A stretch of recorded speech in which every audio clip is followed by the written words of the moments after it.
Merci en particulier à la Fondation et à tous les organisateurs de ce colloque qui permettent à la Fédération VNER d'être un des modérateurs. Par ma présence ici, je représente l'ensemble des patients dans cette salle, mais l'ensemble des patients de France. Et je trouve que dans un tel colloque, il est important, puisqu'on a parlé, et on va parler toute la journée des patients, que quelque part on puisse identifier qui sont parmi nous, par ma présence. J'en profite pour passer la parole au professeur Bruno Moulin, qui est président de la Société de néphrologie, qui, je pense, va rebondir, puisqu'il devra quand même développer les disparités d'accès à la transplantation. Merci aux élaborateurs, aux concepteurs du programme de m'avoir confié cette difficile mission. Alors, je vais vous montrer un certain nombre de chiffres. Je ne m'attarderai pas trop sur les diagrammes. Et donc, ces chiffres, en grande majorité, proviennent de l'Agence de biomédecine et notamment des tout derniers résultats qui ont été colligés et qui ne sont même pas encore publiés. Alors, juste pour recentrer un petit peu le débat sur la maladie rénale chronique et plus spécifiquement la transplantation, je vous rappelle que 2 à 3 millions de personnes sont concernées par la maladie rénale en France. La plupart l'ignorent. On a actuellement 75 000 personnes qui sont traitées par une technique de substitution, que ce soit la dialyse ou la transplantation. Et puis l'incidence, plutôt la prévalence de l'insuffisance rénale en France est de 1100 patients par million d'habitants. 20 à 30% des patients continuent d'être pris en urgence.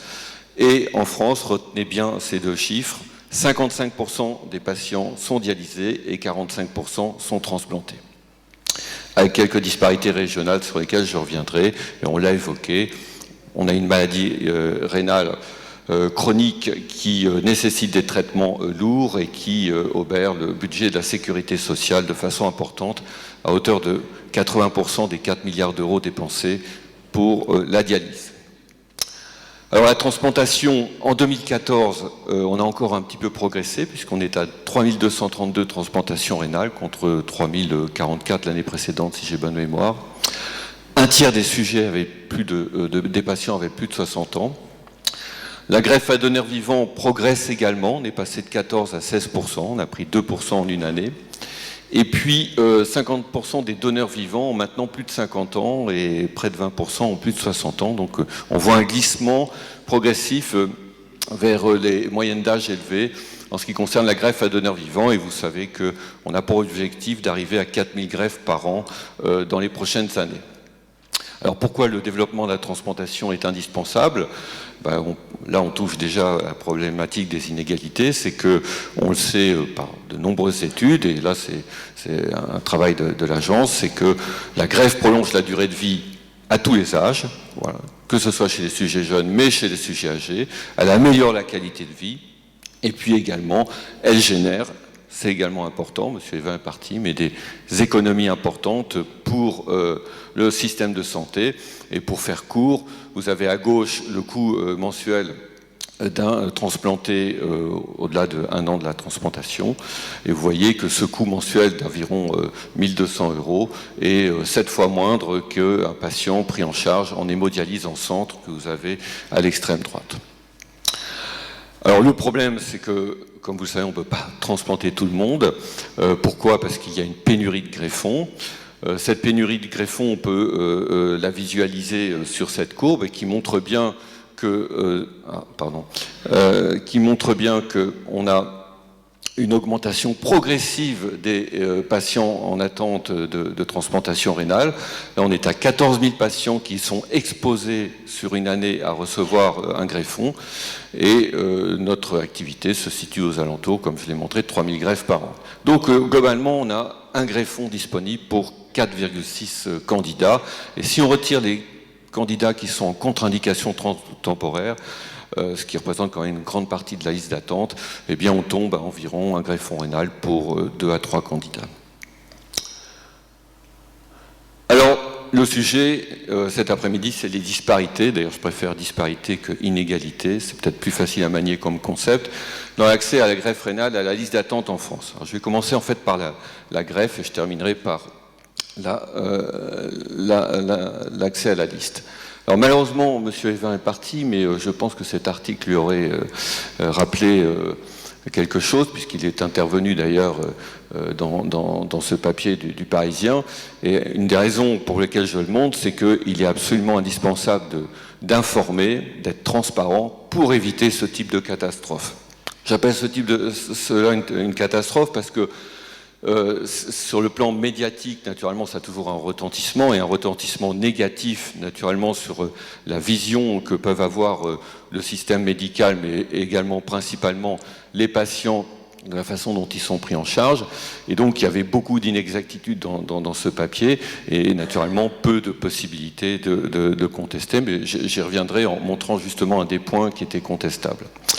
Donc 55 versus 45, c'est-à-dire en France 55% de dialysés versus 45 de transplantés.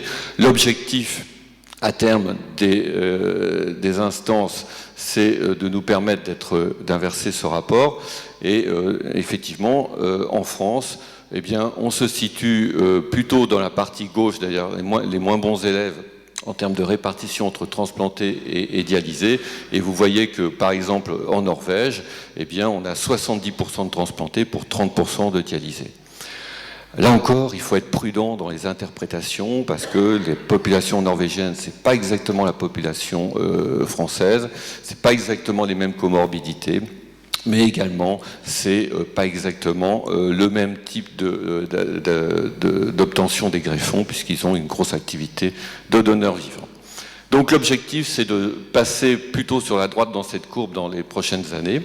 Et il faut savoir qu'effectivement, quand on regarde les régions, alors c'est première remarque sur les disparités, eh bien il existe des disparités régionales, comme vous le voyez ici, puisque certaines régions, alors je peux prendre le Nord-Pas-de-Calais par exemple, eh bien, ont beaucoup plus de dialysés que de transplantés, alors que la région Franche-Comté arrive presque à l'objectif, à 52% de dialysés, de transplantés par rapport aux dialysés. Alors vous allez me dire, oui, mais c'est parce qu'ils ne travaillent pas bien dans le Nord-Pas-de-Calais, etc. Non, c'est probablement parce qu'il faut analyser plus en avant les disparités également en termes de pathologie, de comorbidité, de pathologies associées, notamment par exemple le diabète, qui vont rendre peut-être plus difficile en fait l'inscription sur la liste d'attente. Et puis également, il y a le problème de la précarité, sur lequel je pense qu'on peut revenir quand on compare ces deux régions, avec des patients qui sont peut-être moins accessibles à la prise en charge sur un bilan pré-greffe. Alors, également, quand on s'intéresse à la disparité régionale, il est intéressant également de comparer sous une autre forme, plus graphique et peut-être plus visuelle, ce que donne la comparaison entre la dialyse et la greffe. Et vous voyez que finalement, ces deux cartes de France sont en miroir, puisque si vous prenez les régions roses pour la dialyse, eh bien c'est les régions où il y a plus de dialysés par rapport à la moyenne nationale. Et naturellement, quand vous regardez ces mêmes régions, eh bien, pour la greffe, elles sont en bleu, c'est-à-dire qu'il y a moins de transplantés par rapport à la moyenne nationale. Alors, quand on s'interroge sur ces disparités régionales, il faut également, naturellement, voir où est le nerf de la guerre, c'est-à-dire l'obtention des greffons. Eh bien, naturellement, on peut regarder que dans les régions de l'Ouest, par exemple à haute activité de prélèvement, où, comme vous l'avez vu, il y avait une activité de transplantation plus élevée, eh bien, on ne s'étonne pas que... j'ai un peu de mal, voilà. On ne s'étonne pas que, parallèlement au prélèvement, dans cette région, par exemple, du centre, eh bien, on ait une activité qui soit plus importante. Alors les patients, une fois inscrits sur la liste d'attente, bénéficient-ils d'une transplantation? Alors, j'aurais pu vous montrer des tas de courbes en fonction des âges et des comorbidités des patients. Je vous montre juste quelque chose de positif et de rassurant, en partie, c'est que les patients transplantés jeunes, quand on regarde sur 15 ans l'évolution des listes d'attente, eh bien globalement, ces patients transplantés jeunes sont transplantés. 70% d'entre eux ont bénéficié d'une transplantation. Et vous voyez qu'il n'y en a que 15 à 20% au maximum qui restent en dialyse. Et ce, pour des raisons qui parfois sont strictement médicales et non pas de non-proposition de transplantation. Alors deux éléments qui changent un petit peu la physionomie de notre activité depuis une dizaine ou une quinzaine d'années, c'est que la population de patients arrivant au stade de la dialyse vieillit, et puis également on a élargi nos indications de transplantation, et bon an mal an, on a multiplié par 4 le nombre de patients qui avaient plus de 60 ans et qui étaient inscrits sur la liste d'attente. Parallèlement, dans notre activité, eh bien, on constate qu'on a augmenté d'un facteur d'environ 25% le nombre de patients greffés et âgés de plus de 60 ans. Alors, autre élément de disparité, la durée d'attente variable. Ça, c'est un sujet qui a été évoqué tout à l'heure par M. Evin, et d'ailleurs, il vous a dit qu'effectivement, dans la région Île-de-France, que vous voyez ici, eh bien, on attend beaucoup plus qu'en moyenne en France, la médiane d'attente étant fixée à peu près à 24 mois, avec beaucoup de régions qui sont en dessous, qui sont entre 10 et 20 mois d'attente. Et effectivement, en Île-de-France, on attend un peu plus. Et il y a pire encore, avec notamment les régions d'outre-mer. Dans l'Île-de-France est là, donc voilà, elle attend beaucoup.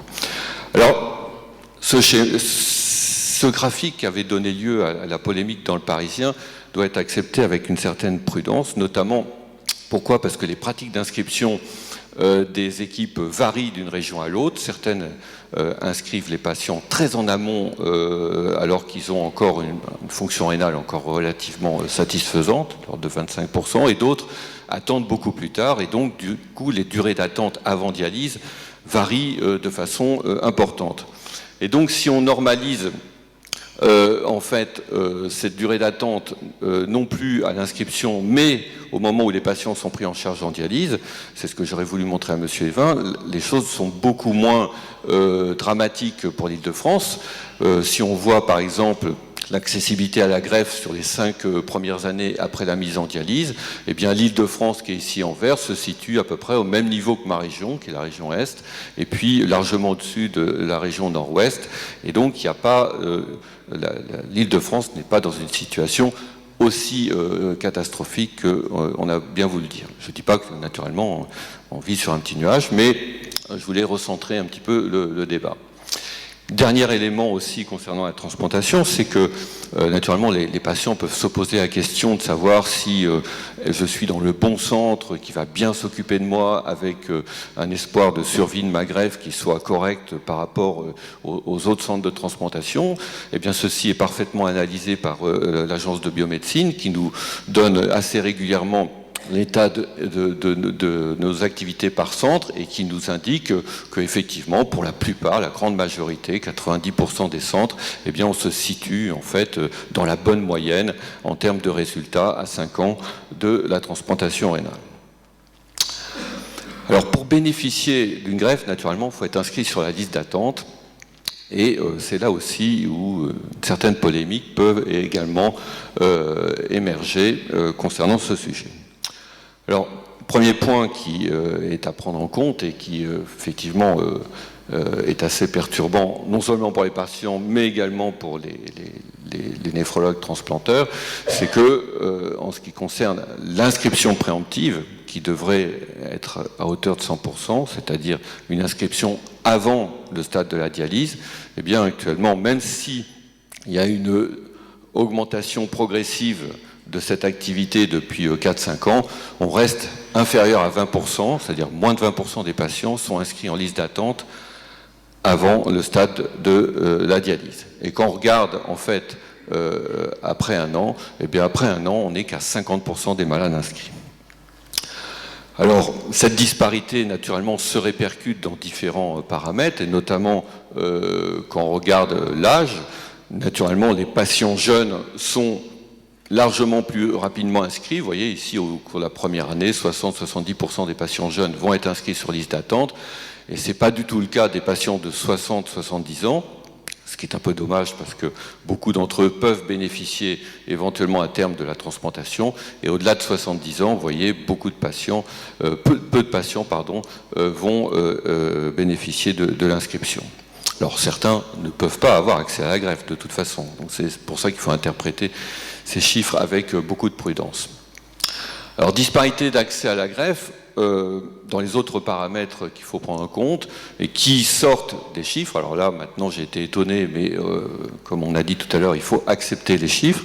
Être une femme diminue la probabilité d'être inscrite sur la liste d'attente, voilà, de 30%, ce qui est quand même assez perturbant. Il faudra analyser en profondeur pour savoir quels sont les éléments de cette disparité. Le diabète, on s'y attend un peu, diminue d'un facteur 2 la probabilité d'être inscrit à âge égal.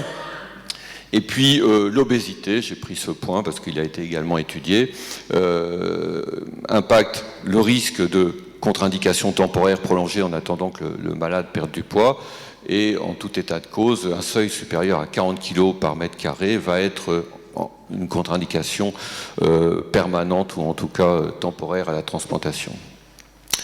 Alors les différences régionales en termes non plus d'activité de transplantation, donc d'être greffé, mais en termes d'accessibilité à la liste d'attente, elles existent aussi. Alors là, comme je l'ai évoqué, comme je l'ai pointé tout à l'heure, l'Île-de-France a une très grosse activité d'inscription. Vous voyez ici la ZIPR d'Île-de-France qui est en vert et qui est nettement supérieure, là encore, comme je l'ai évoqué tout à l'heure, à la région nord-ouest. Donc globalement, on a environ 30 à 40% de différence à 5 ans dans l'accessibilité à la liste d'attente entre les régions. Mais là encore, il faut être prudent dans l'interprétation et il faut pondérer ces chiffres en fonction de l'âge de la population, des pathologies responsables de l'insuffisance rénale, etc. Alors ces disparités, là je vous ai montré par zone d'activité de transplantation. Là, je vous les montre par région. Et là encore, vous voyez que par région, quand on fait le rapport entre les inscrits et puis les dialysés, eh bien, vous voyez que ce ratio est au bénéfice de régions comme le Pays de Loire, Franche-Comté et Île-de-France, avec 60 à 70% de malades inscrits par rapport au nombre de dialysés, et qu'il est beaucoup plus bas dans d'autres régions, notamment le Nord-Pas-de-Calais et la Provence-Alpes-Côte d'Azur. Alors, un point intéressant pour les patients qui devrait être de plus en plus développé, c'est ce qu'on appelle la greffe préemptive. Et là encore, il existe une relative inégalité, puisque vous voyez que certaines régions en rouge ont une activité de greffe préemptive qui varie de 4 à 10% pratiquement, alors que d'autres régions sont beaucoup plus en retard. Pourquoi? Parce qu'elles n'ont pas forcément suffisamment de greffons ou que la greffe à donneur vivant n'est pas suffisamment développée. Donc, pour terminer avec ce problème des disparités, les facteurs socioculturels, alors là je vais faire court parce qu'on en a largement discuté tout à l'heure, donc je vais juste citer 2 études, dont celle qui a été déjà évoquée, menée dans le cadre des EGR par Christian Baudelot, qui, pour faire simple, a souligné qu'il y avait moins d'inscrits de transplantés dans les milieux culturels, les milieux socioculturels défavorisés. Donc c'est une étude importante, il y avait 8 ou 9 000 patients qui avaient été interrogés. Elle est malgré tout observationnelle et déclarative, et je pense que, tout en acceptant tout à fait les résultats, qu'il faut peut-être pondérer également les chiffres en fonction également des pathologies, car bien évidemment, les patients qui sont souvent les plus sévères, par exemple les diabétiques, et ça, proviennent aussi des milieux socioculturels défavorisés. Donc je pense que parfois, il peut y avoir des biais d'interprétation dans les chiffres, et je pense qu'il faut creuser ça en profondeur avant d'en tirer des conclusions définitives. L'étude du G4, c'est-à-dire la région nord-ouest, a commis récemment un travail qui va être publié sur l'inscription en préemptif, là on parle juste en préemptif, et qui montre que dans cette région, donc où il y a justement la région Nord-Pas-de-Calais, eh bien la précarité est corrélée à la non-inscription. Et là aussi, on comprend bien également les choses, c'est que pour les rares profs de fac, puisqu'on en a parlé tout à l'heure, qui sont pris en charge pour une maladie rénale chronique, eh bien, il y a une incitation, non pas qu'il y ait une discrimination de la part du système de soins, c'est que le patient, effectivement, est demandeur très tôt, il a compris ce qu'était sa maladie et participe largement à la réalisation du bilan pré-greffe. Alors, pour terminer, on peut se poser une dernière question. Est-ce qu'il existe des patients qui finalement échappent au screening, qui échappent finalement à l'évaluation et qui ne sont pas inscrits? Donc c'est une question qui est posée en ce moment au groupe de travail de la HAS sur l'accessibilité à la liste d'attente. Et donc on dispose de ces chiffres grâce au registre Rhin, et qui nous montrent que si on prend les patients non inscrits et chez lesquels on n'a relevé aucune comorbidité, c'est-à-dire ils ne sont pas diabétiques, ils n'ont pas d'antécédents de cancer, ils ne sont pas d'antécédents d'infarctus, etc. Donc des patients qui a priori devraient être inscrits, eh bien on s'aperçoit que si on prend juste les patients de moins de 75 ans, eh bien il y a à peu près 1000 patients, alors j'ai mis 65, mais en fait c'est moins de 75 ans, il y a 1000 patients sans comorbidité qui a priori devrait éventuellement bénéficier d'un bilan pré-greffe et être inscrit sur liste d'attente, ce qui augmentera d'autant plus d'ailleurs en termes d'efficacité le nombre de patients attendant un greffe. Alors les raisons de cette disparité, rapidement, on les a déjà évoquées dans les précédents topos et j'en ai déjà dit un mot, c'est que d'abord, c'est le problème de la sensibilisation à la transplantation des patients et des professionnels, c'est-à-dire qu'il faut que tous les professionnels proposent la transplantation à leurs patients, dès lors qu'elle est vraiment réalisable. Il existe des différences de stratégie, je l'ai évoqué, entre les équipes quant à l'inscription. Cette affaire-là va être maintenant totalement gommée grâce aux nouvelles règles d'inscription qui ont été mises en place depuis le mois de février dernier. Les différences de pathologie associées sont extrêmement importantes à prendre en compte quand on veut comparer des régions. On l'a évoqué tout à l'heure, on a un risque cardiovasculaire et de diabète qui est différent dans le nord-est et puis dans le sud-ouest. Donc ça aussi, ça explique probablement certaines disparités régionales. Et puis on a des différences d'âge de population et puis peut-être que certains programmes d'éducation thérapeutique aident à prendre les choses plus rapidement en main pour certains patients. Et puis également, il y a le problème de l'insuffisance de moyens. Là aussi, je regrette que M. Evin soit parti parce qu'il a parlé de développer les prélèvements d'organes.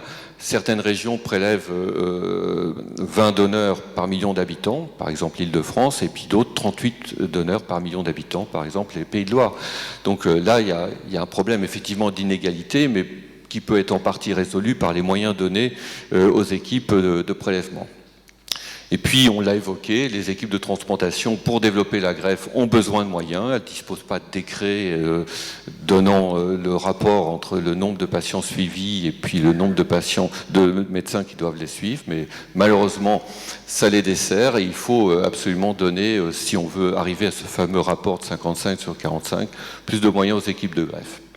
Et puis, on est confronté également à une aberration administrative qui veut que le plan greffe soit géré par le SIOS, alors que la gestion de la maladie rénale chronique et l'aspect dialyse soit géré au niveau régional et donc pas du tout dans les mêmes instances administratives. Alors voilà, vous aurez quand même terminé, non pas en sociologue mais en docteur, avec une diapositive pour vous expliquer que tout n'est pas forcément noir. On a dit que la France n'était pas terrible, mais quand même, il faut regarder les choses avec le verre à moitié plein. Actuellement, on est en France à environ 45, 47, 48 même millions, 48 greffes par million d'habitants. Alors c'est sûr, on n'est pas comme les Pays-Bas où ils sont à 57 greffes par million d'habitants, mais on est quand même mieux que la Suède, le Danemark, la Finlande, la Suisse, voilà, qui éventuellement sont aussi des pays très riches et médicalement développés. Alors comment on peut progresser ? Eh bien, on peut progresser largement en développant un peu plus le donneur vivant, parce que ces pays, notamment les Pays-Bas et les USA, sont des pays où il y a à peu près 40% de greffes à donneur vivant, ce qui explique qu'ils soient nettement au-dessus de nous, et je pense que si on passait notre activité de greffe à donneur vivant de 16% actuellement à ne serait-ce que 30%, ce qui serait énorme, les objectifs c'est 20-25%, eh bien on pourrait largement rattraper les pays qui sont en tête d'activité de la transplantation. Voilà, en conclusion, vous avez perçu qu'il y avait des inégalités ou des disparités dans l'accessibilité à la transplantation ou éventuellement qu'on est inscrit dans l'accès à la greffe. C'est un problème qui naturellement est pris en main par les instances, l'agence de biomédecine, l'HAS, mais également le milieu médical. Et actuellement, il y a un groupe de travail à l'HAS qui se penche sur le sujet et notamment qui a pour objectif de stimuler les inscriptions précoces en donnant les informations sur la transplantation à tous les patients dès lors qu'ils sont en stade 4 de maladie rénale chronique, d'obtenir des règles d'inscription uniformisées entre les équipes, c'est vraiment, on y est presque, et de viser un taux d'inscription avant dialyse de 100% pour les malades éligibles à la transplantation, ce qui, je l'espère, sera le cas dans les 5 prochaines années. Je vous remercie.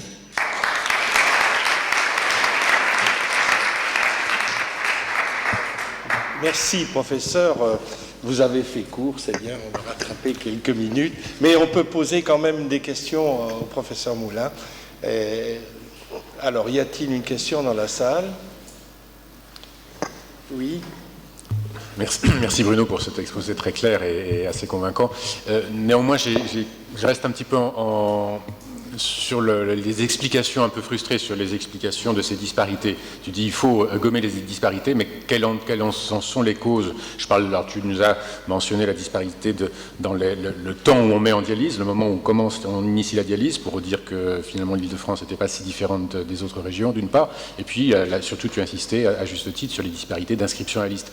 Quelles en sont les causes? Si on veut gommer cette disparité, ou ces inégalités, moi ça ne me gêne pas de parler d'inégalités, quelles sont les causes de ces... Bon, alors, comme tu l'as rappelé, d'abord il faut partir avec les bons outils. Donc très longtemps on a dit que certaines régions sont très défavorisées, mais parce qu'on ne prenait pas les bons paramètres pour analyser les différences entre les régions. Donc je n'ai pas dit que l'Île-de-France était au même niveau que les autres, elle reste problématique, mais pas de façon aussi problématique qu'on a bien voulu le dire. Alors, donc là on explique largement pourquoi il y avait une disparité en termes de durée d'attente. Quand les malades sont inscrits à 25 de DFG et que dans d'autres régions ils sont inscrits à 15, il y a 3-4 ans entre les deux et donc on les retrouve dans la durée d'attente. Bon. Le deuxième point, c'est bien évidemment c'est le problème de l'obtention des greffons. Quand on a une région qui prélève 38 donneurs par million d'habitants et une autre qui est à 22, c'est clair qu'il y a une répercussion immédiate sur l'activité de transplantation. Et donc, un des débats qui naturellement agite la communauté, c'est de savoir si on doit déshabiller Pierre pour habiller Paul, ou si au contraire il faut que Paul, et c'est ce que j'ai cru comprendre, va réorganiser son système de prélèvement pour se mettre au même niveau que les autres régions. Et pour terminer avec ta question, sur le problème des inégalités de l'accès à la liste d'attente, donc non plus à la transplantation, mais à la liste d'attente, là je crois qu'il y a un vrai travail sociologique à faire, parce que je suis convaincu que c'est pas un problème de discrimination de la part des docteurs, c'est pas un problème de refus particulièrement des patients, c'est un problème d'information. Dans un milieu défavorisé sur le plan culturel, social, eh bien naturellement c'est beaucoup plus compliqué d'expliquer ce que va être la greffe, ce qu'il faut faire comme travail pour arriver au stade de l'inscription, tout le bilan pré-greffe, et donc ça prend beaucoup plus de temps. C'est sûr que ça prend moins de temps avec un prof de fac, hein. Je ne sais pas pourquoi on en veut au prof de fac cet après-midi, mais voilà. Donc je crois que c'est aussi simple que ça par certains côtés. Mais je m'insure sur le fait de dire que le système est en soi profondément discriminant. Moi j'ai dans ma cohorte des patients qui parlent à peine français, qui vraiment n'ont pas de revenus. Enfin, voilà, on n'est pas dans un système discriminant. Si je puis juste me permettre... Tu n'as pas tout à fait répondu sur la mise en dialyse, mais je voudrais juste sur le dernier point que tu cites, effectivement, nos expériences personnelles, et je partage ton point de vue, je n'ai pas l'impression de vivre un système discriminant. Mais Frédéric Pierru nous a montré des chiffres, des statistiques, des faits qui sont, nous, médecins scientifiques, demandons. C'est-à-dire les expériences personnelles sont très intéressantes, hein, les témoignages, tout ça, c'est édifiant, c'est essentiel. Mais les chiffres... on les réclame, c'est ça que l'on veut, c'est-à-dire des données dures.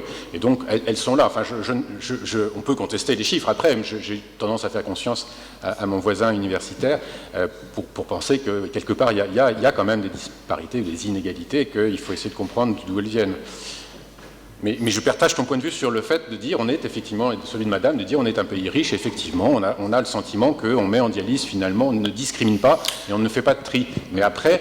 Voilà, Monsieur Pierru nous montre des faits qui sont un peu dérangeants. Je reconnais que c'est dérangeant, et on essaie de comprendre pourquoi et de voir quelles sont les... Mais ce n'est pas des décisions qui vont nous revenir à nous, médecins, dans notre pratique quotidienne, hein, ça c'est sûr. Là, je donne mon point de vue sur la maladie rénale chronique, sur la transplantation. Je ne vais pas au-delà, mais je pense que sur la maladie rénale chronique et la transplantation, c'est difficile de dire qu'on fait un tri.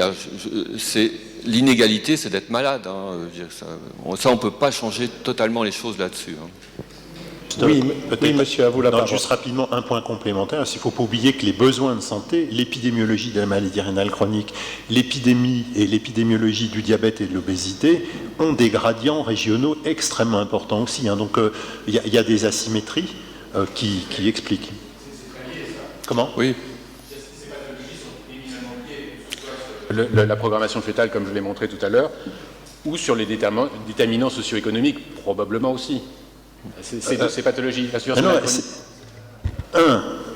Il y a des déterminants sociaux d'une part, de temps en temps ça peut croiser, mais il y a aussi, dans l'Ouest et en Bretagne, s'il n'y a pas beaucoup d'obésité et de diabète, c'est pas lié non plus. D'accord, il y a aussi des conditions morbides quelque part, donc de l'état de santé des populations qui est très variable d'un endroit à l'autre. Et donc il y a effectivement entre l'Est, entre la Lorraine, l'Alsace et la Bretagne, les conditions sont... On n'a pas les mêmes patients. Hein. C'est-à-dire que, en néphrologie adulte, on n'a pas du tout les mêmes patients. Là, on n'a pas le même phénotype de patients entre le Nord-Est et puis la Bretagne ou les pays du Centre. Et donc, on comprend que les patients soient plus facilement transplantés, voilà. Et comme il y a quand même un facteur confondant important qui est celui de l'âge, des comorbidités et puis du type de maladie rénale et du facteur socio-culturel, je crois que vraiment il faut analyser tous ces paramètres en même temps, quoi. Parce que sinon, je pense qu'il y a des biais d'interprétation. Une intervention d'une dame, on va rester à la parité. Oui, bonjour, donc, je suis Leïla Loz de la FNER, vous me connaissez. Donc juste une petite remarque, quand vous avez dit que ça prenait beaucoup de temps pour un soignant d'expliquer la greffe à quelqu'un qui ne parlait pas français ou que vous estimiez qu'il ne pourrait pas comprendre toute la complexité d'une transplantation, ça prend aussi beaucoup de temps à une personne d'être dialysée 3-4 fois par semaine pendant des années sans être inscrit.